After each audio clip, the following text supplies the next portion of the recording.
Maybe perhaps that reason. The voters still need a choice, so I'm going to stay in this race. Yeah, and I want to keep going because I am the only alternative to Donald Trump right now, and that's an important thing to have in the Republican electorate and in the Republican system right now. Yeah, I mean, as long as she has the money to keep the lights on, put aside even the money to put ads up. Just the money to keep the lights on, to pay her staff, she can stay in this thing and she can make a case of why not. And her voters, especially given the ones Kylie spoke to, they seem very receptive to that. There is a 30% of the Republican Party, maybe a little less, that wants someone else. It's not enough to win the nomination, but they're there. Okay, Anderson, over to you. Thanks very much. We are awaiting Nikki Haley's speech still. We have a key race alert. Let's take a look at the latest numbers here. Donald Trump, 57.6% of the vote. Nikki Haley with 41.9%. That's with just 25%, though, of precincts reporting. So more numbers still to come in. It is 8 p.m. Eastern here on the East Coast. Donald Trump is the projected winner of the Republican presidential primary in South Carolina. Delivering a huge blow to the state's former governor, Nikki Haley, in her own backyard, even bringing him closer to clinching the GOP nomination. We are, as I said, standing by to hear from Nikki Haley any moment. We'll obviously bring you her remarks live. That is the crowd that has been waiting. Let's check in with our Kristen Holmes. Kristen? Yeah, Anderson, I'm talking to a lot of sources here who are close to Donald Trump saying that now is the time to pivot to the general election. They believe that these 4 definitive wins in a row make Donald Trump the presumptive nominee, even though the delegate math is not there, even though Nikki Haley has not dropped out of the race. Now, to be clear, he is not the presumptive nominee at this time, but this is 4 significant wins for the former president. And you kind of heard that in his speech tonight. He didn't mention Nikki Haley once. Now, that wasn't just because of this pivot to the general election. This is because it was the same speech he was supposed to give in New Hampshire when he won, but did not. As we remember, in New Hampshire, Nikki Haley took the stage first, giving a very enthusiastic speech despite the fact that she lost. And Donald Trump, instead of celebrating his win in the state, launched into a series of attacks for quite some time against Nikki Haley. His team, not happy with that. He completely changed the narrative away from his win.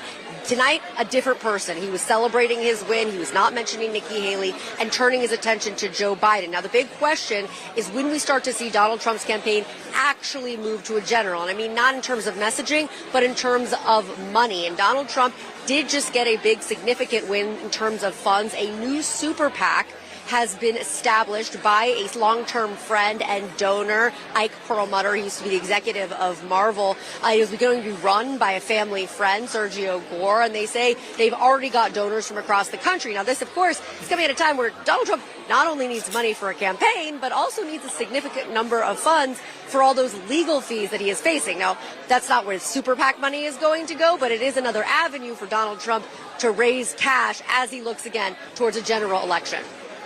Kristen Holmes, thanks for checking with you shortly. I want to go to David Challian with more exit poll information. Anderson, the other thing that Donald Trump needs in a general election is a fully unified Republican Party. And we see his dominance here, but I'm going to take you inside these exit poll results among Haley voters. Obviously, the smaller share of voters tonight since we projected this race, but I do think it is telling for the work Donald Trump and his team will have to do to bring the party totally unified heading into a general. So among Haley voters in the South Carolina primary tonight, what are your feelings if Trump wins the nomination? 78% of them will be dissatisfied if Trump is the nominee. Among Haley voters, we asked, is Trump fit for the presidency if he is convicted of a crime? 82% of Haley voters in this Republican primary say no, he's unfit for the presidency if he's convicted of a crime. Who is physically, mentally fit to serve as president? Again, these are Haley voters we're looking at tonight. 74% of them, not surprisingly, say Haley is fit, both physically and mentally, to serve effectively. Only 4% of her voters think Trump fits that bill, that he is physically and mentally fit. 18% say both of them are. And here's one that's really interesting. Haley voters actually think Donald Trump can beat Joe Biden, despite the fact that Nikki Haley every day says Donald Trump cannot beat Joe Biden. That's one of her main arguments day in and day out why she's still in the race. 56% of her voters actually say that it's very or somewhat likely that Trump would indeed defeat Biden, Anderson. David, at this point, is it clear, I mean, how many of those people polled may be Democrats? Well, we do have a breakdown of party ID, but it's not a whole swath of them. I don't have it in front of me. But it is, we saw it was like 20% of the electorate was independent. Far less than that were Democrats in this electorate tonight. The vast majority of people voting in this primary are actually self-identified Republicans. All right, David Challen, thanks so much. Back with the panel in New York. I mean, we did hear from somebody who decided not to vote in the Democratic primary and decided to vote for Nikki Haley for this very reason. But let's, I mean, we're looking at the votes come in, and one of the things that is kind of fascinating to watch is that this isn't a 65-35 race. Nikki's performing at over 40%. Those are blinking lights for Donald Trump. I mean, that's 40% of a conservative military electorate that is rejecting you. Not only that, but per Jake and others, that she's competitive in 2 congressional districts right now. Not only District 1, which is Charleston in the Low Country, but also Jim Clyburn's district, which is District 6. And so when you think about these things, I mean, this is more competitive than people thought. Now, she's still getting beat by 17 points in her home state, but she's performing at over 40%. And I think that is something that, I mean, Nikki can't celebrate that per se, but the Republican Party has to be keeping their eye on that because 41% of the electorate in South Carolina is rejecting Donald Trump. By the way, I'm told about 4% of those in the exit polls were Democrats. Which is negligible. I mean, this isn't, this isn't New Hampshire. Republicans can't say, oh my God, Republicans flipped it. It's anti-freedom. I believe in closed primaries. People ought to choose. It's called freedom. Smell it. Smell it. We're going to be smelling it in November. I I think that last slide by Challen was the most interesting, was even among Nikki Haley voters, they're convinced that Trump could beat Joe Biden. Yes. There was a time in this race, probably about 6+ months ago, when Trump was lagging Joe Biden. And there was a window that another Republican could have emerged. But after the indictments came down and folks kind of coalesced around Trump, and Trump started performing better head-to-head against Joe Biden, the race dynamics fundamentally changed. Never mind the fact that Nikki Haley performs far better head-to-head against Joe Biden.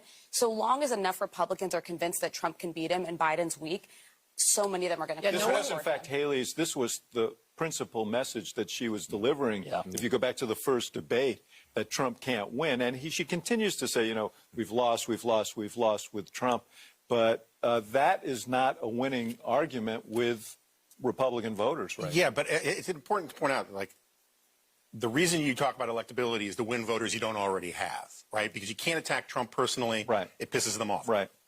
It does not shock me in the slightest that half of Nikki Haley's voters think Trump can win. That's why they're voting for Nikki Haley. Right. Because they want to stop Trump from being president, not stop Trump from being the nominee of their party.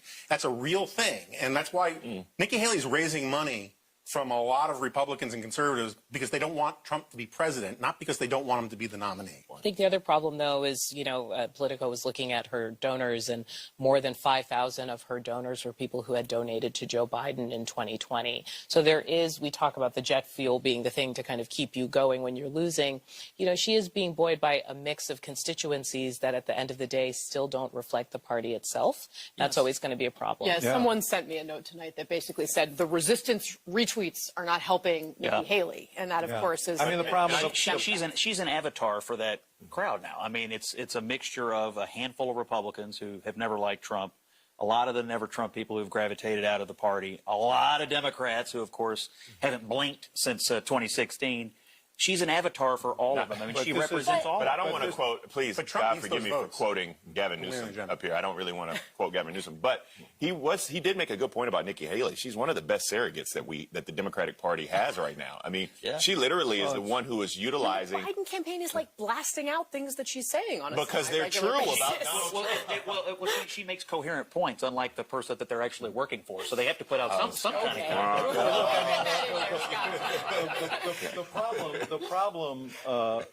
The problem is that her appeal is what makes her a good general election candidate and what makes her a bad primary candidate. I mean, I said to you, Andrews, I remember sitting here and saying to you that that Trump has great strength with one particular cohort that's important in a Republican primary, which is Republicans. She doesn't have that. But she would be a stronger general election candidate because she does have appeals to independents, to some Democratic voters. But I think the problem with let me just finish this one point. The problem with the Republican Party, and it isn't just in the presidential races, the thing that it takes to win primaries makes you more vulnerable in a general election. Yeah, I mean, I think that the character that she's showing is impressive, though. And, you know, she's going to come out here, she's going to say whatever she says, we're going to move on. But the easy thing to do right now, to your point earlier, is just to quit. I mean, look, she's made her point. She's a household name. Everybody knows where she stands. Quit. She's not quitting. The lady's not for quitting. She's for staying. She's for sticking. She's for fighting. And I think that there's something that's good about that. And sometimes people actually believe stuff. I wouldn't have put Nikki Haley in that camp. I thought she was much more transactional, kind of a plastic politician. But there's something's happening here now that I think is admirable. Do you see it differently? Can I ask you about that? And Sure. Bakari, I'm interested to know, since you know the state so well too, one of the biggest critiques about Haley all the way through her career is that it has been hard to tell which version of herself she actually is. Right. She has been this transactional. I mean, I covered her very first race for governor in South Carolina. I was down there as that happened. You could see some of the things in that you're seeing now, her grit, her political skills, her kind of willingness. I mean, she, calls Sarah Palin, gets that endorsement. She was a fighter then, but she was a very different candidate ideologically, right? She was a Tea Party candidate. She was, if anything, modeling what became the Trump movement at that time. Then she goes and she works for Trump. She repudiates him after January 6th. It's a little confusing where she stands. Is this actually the real Nikki Haley that we're seeing now? Yes and no. The answer to the question is she was a Tea Party candidate when Tea Party was necessary to be governor of South Carolina, when Sarah Palin came in and endorsed her. The thing that we're seeing about Nikki Haley is something that's always been true. She's extremely transactional. She's adiaphorous. She's a fence sitter when it comes to different issues. That's how she gets herself in trouble. But what we're seeing is that she's a fighter. Yeah. She always has been a fighter. I mean, she's been a fighter for a very long period of time. In 2010, when she ran for governor of South Carolina, Gresham Barrett was supposed to win that race. She ran against Gresham Barrett, who was a sitting United States congressman. I mean, she ran against Henry McMaster. She ran against Andre Bauer, all of these names who were bigger than the lowly state representative from Lexington County. When she got elected to the State House, she beat the oldest member of the General Assembly the election before I beat the oldest member of the General Assembly. And so she literally has been a fighter. This grit that you're seeing, the character that you're talking about, that is Nikki Haley. The problem is that the grit does not meet the consistency in political views. That's what, well, listen, and we know we're in a primary season right now, and it is incredibly hard to see how there's any kind of a path for Nikki Haley. But the million-dollar question remains, where do her voters go? Because if she once again holds on to about a third of voters in a general election, is she keeping those from Donald Trump? Do they go to Joe Biden? Do they look for a third-party candidate? That's what we need to be walking at. Because if I'm a Republican advising Donald Trump, a third of the state being with her, that is a glaring alarm bell in a general election. Just quickly, we'll come back. I just want to go to Kylie Atwood at Nikki Haley headquarters. She's got some new information about why we haven't heard yet from the former governor. Kylie, what are you learning? Yeah. Well, listen, what I'm told is that Nikki Haley is huddled in the same building that we're in right now where this party is happening. She's with her closest aide. She's in a war room. What they're doing is they're tracking the votes that are coming in. I'm told by one source that she's in a very serious mood. Of course, that's no surprise given how high the stakes are for her. But one of the reasons that she hasn't spoken yet.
racing car passing by like Lady Godiva.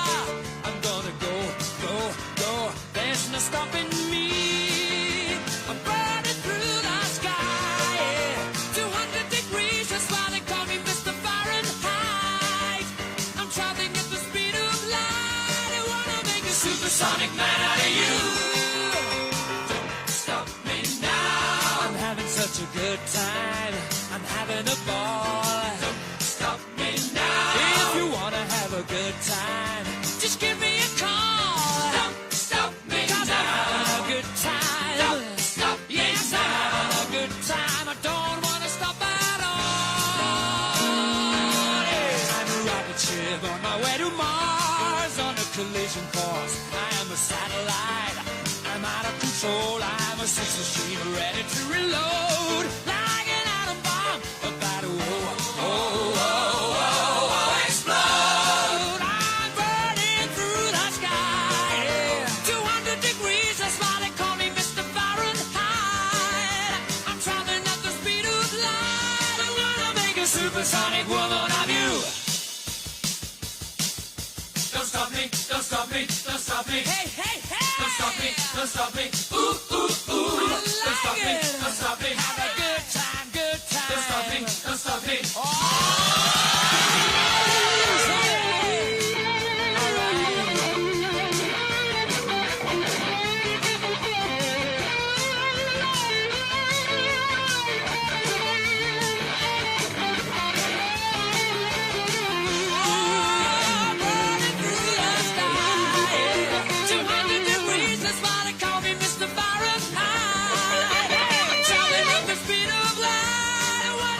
Supersonic man out of you.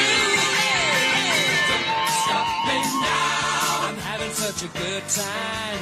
I'm having a ball. Don't stop me now. If you wanna have a good time, just give me a call. Don't stop me now. I'm having a good time. Don't stop yes, me now. I'm having a good time. I don't wanna stop at all.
your smile on your lips, blood red nails on your fingertips. A schoolboy's dream, you act so shy. Your very first kiss was your first kiss goodbye. Oh, your loaded gun. Oh, there's nowhere to run. No one can save me. The damage is done. Shot through the heart, and you're to blame. You give love a bad name. I play my part, and you play your game. You give love a bad name. You give love.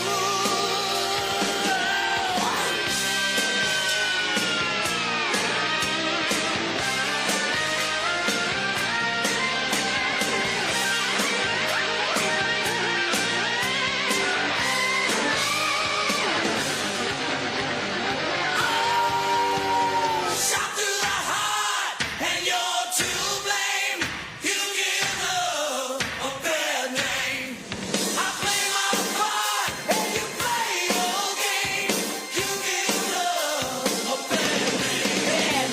Shot through the heart, and you're to blame.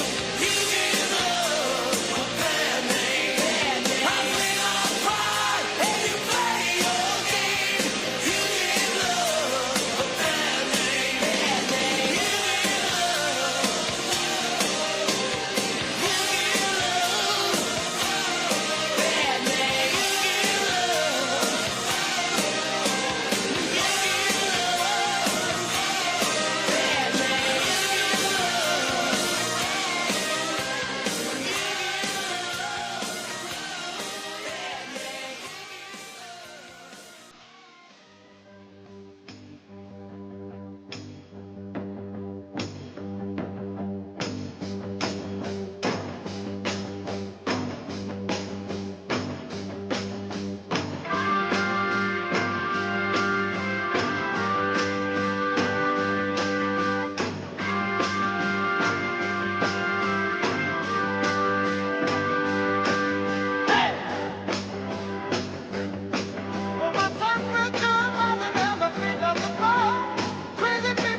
Ladies and gentlemen, please welcome the next President of the United States, Nikki Haley.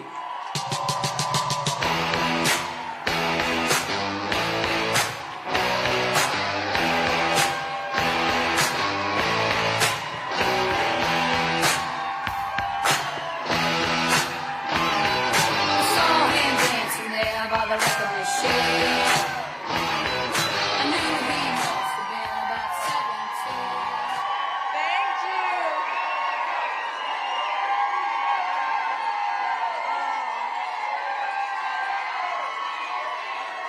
Thank you. Thank you.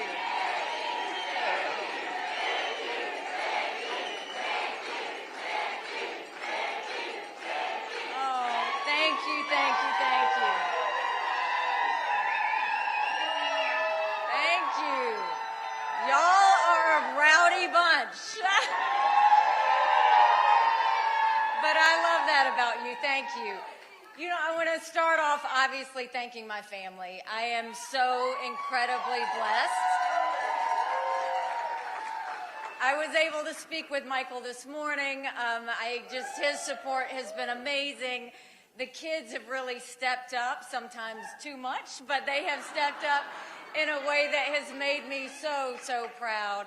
I am blessed because I had the ability to actually go vote today with my mom.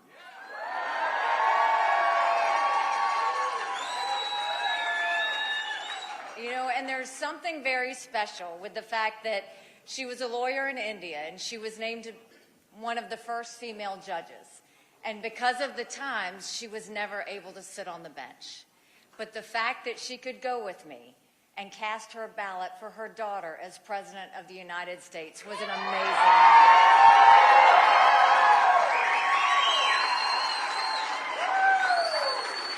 I want to thank my parents who taught me strength and grace. I want to thank Michael's parents who have been unbelievably supportive through all of this. And I want to thank my brothers and my sister and their families for always supporting us every step of the way. Thank you. I feel blessed tonight. I've felt blessed through this entire journey. Even when it's been tough, I haven't lost sight of that. I've felt God's strength and grace every step of the way.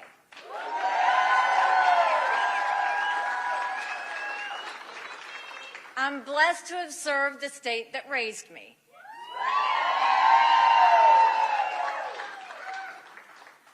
And I look forward to continuing to be blessed to serve the state that raised me, whether it's going and voting with my mom or whether it is being with our family. We're very grateful for the good people of South Carolina. Thank you.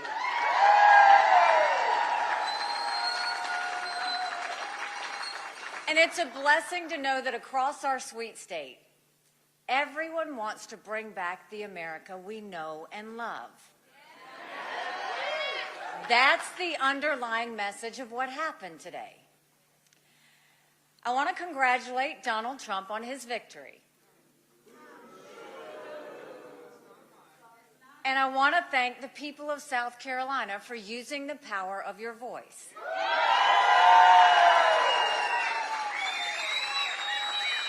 No matter the results, I love the people of our state.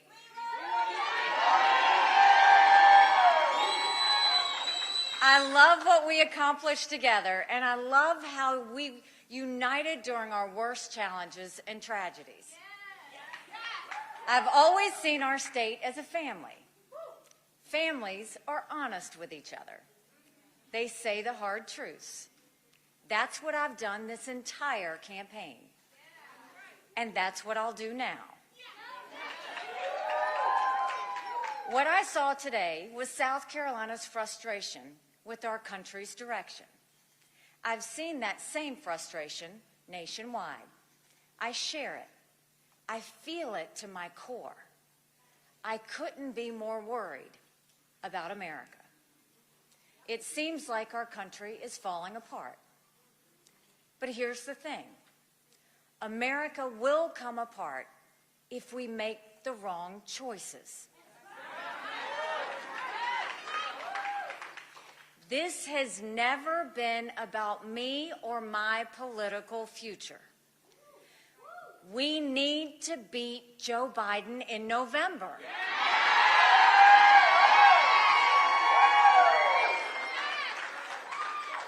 I don't believe Donald Trump can beat Joe Biden. Nearly every day, Trump drives people away, including with his comments just yesterday. Today in South Carolina, we're getting around 40% of the vote.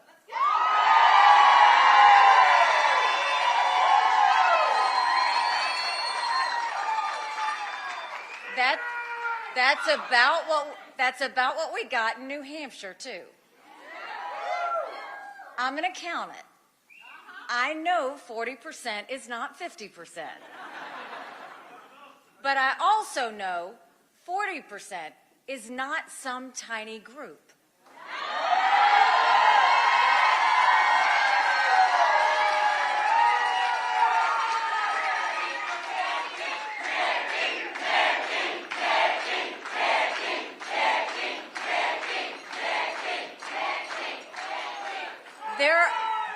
There are huge numbers of voters in our Republican primaries who are saying they want an alternative.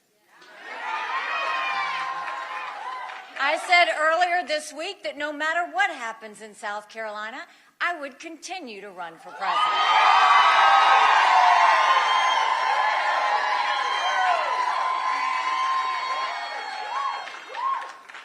I'm a woman of my word.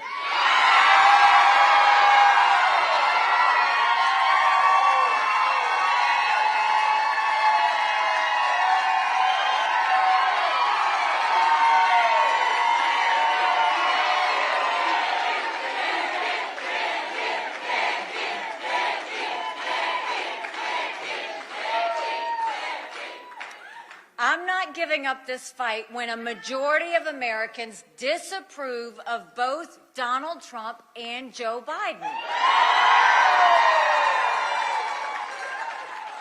South Carolina has spoken. We're the fourth state to do so. In the next 10 days, another 21 states and territories will speak. They have the right to a real choice.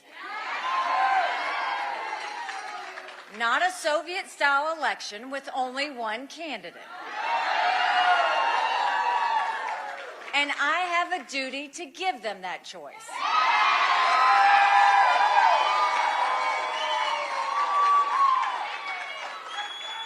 We can't afford 4 more years of Biden's failures or Trump's lack of focus. We're at $34 trillion in debt and counting. Not even a third of our 8th graders are proficient in reading. Families can't afford groceries. 9 million illegals have come to our border with enough fentanyl to kill every single American. And beyond our borders, the world is on fire. War is spreading further every day. If we aren't strong, those wars will draw America further in. And it's not just about policies. We won't get out of our downward spiral if we keep obsessing over the past. Does anyone seriously think Joe Biden or Donald Trump will unite our country to solve our problems? One of them calls his fellow Americans fascists. The other calls his fellow Americans vermin. They aren't fighting for our country's future.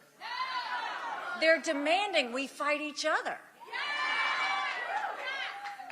The younger generation, my children's generation, knows it better than anyone. They deserve better. They deserve leadership.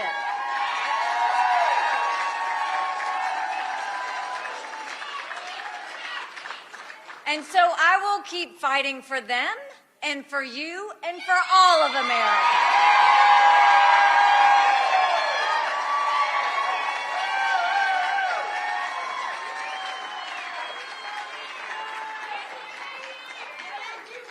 From the start of this campaign, I have made clear that I'm running for president to save America. I'm running to remind us what it means to be an American. In the America I know and love, we believe in each other. And we believe in America's inherent goodness. Now is the time to renew that belief. Now is the time to remember who we are. We're citizens of the greatest country in human history.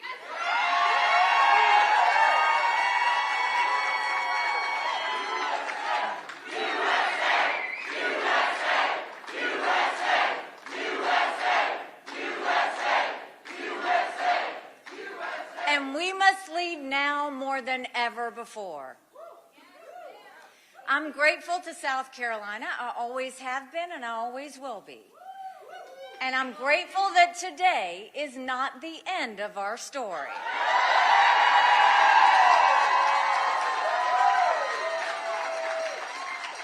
We're headed to Michigan tomorrow. And we're headed to the Super Tuesday states throughout all of next week. We'll keep fighting for America, and we won't rest until America wins.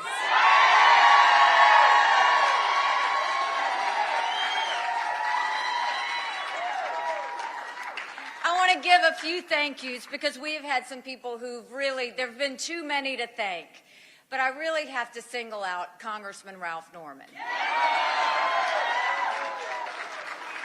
Ralph has had pressure on him from every side that he needed to not support me and that he needed to step away from me. And he always said, there's no way in hell.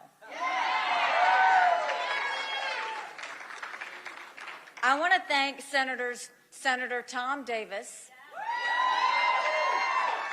Representative Nathan Ballantyne, and Representative Mike Neese, who were there. We had other supporters, but they were constantly there. Tom, you've been there from the very beginning. Nathan, you'll forever be my desk mate. Mike, I won't know what to do if I don't see you at an event, but I am truly, truly grateful. Solicitors Scarlett Wilson and Duffy Stone, amazing rock stars for our state that we should all be proud of. Mayor Brenda Bethune really stepped up. The mayor of Myrtle Beach, she was absolutely fantastic. Former Congressman Gresham Barrett. You know, the story behind me and Gresham is we duked it out in our first primary when I ran for governor. And to have him call me and say, not only do I want to help you, I will do whatever you need me to do. Gresham, thank you for the prayers. Thank you for the text. Thank you for the encouragement. I am grateful for that. And everybody needs a friend like Bubba Cromer.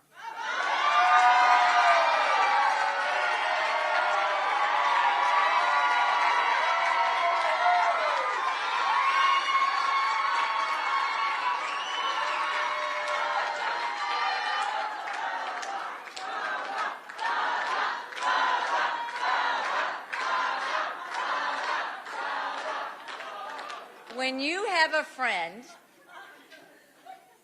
who was one of the first ones to greet me when I joined the House of Representatives, and when everybody wasn't nice and they gave me a hard time, Bubba would always compliment my outfit. And to have you show up and go to every event and print thousands of letters and stuff mailboxes and do the things you didn't have to do. We all love you. Thank you.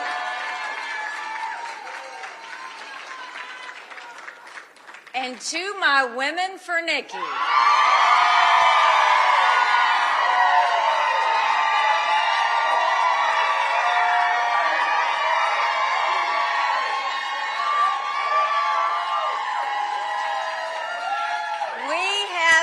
Women for Nikki chapters in every state in this country. And if you want to talk about a force, don't mess with the women in America.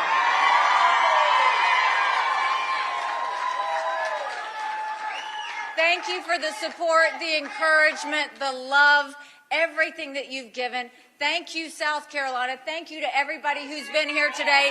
Onward. Thank you. God bless you.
That one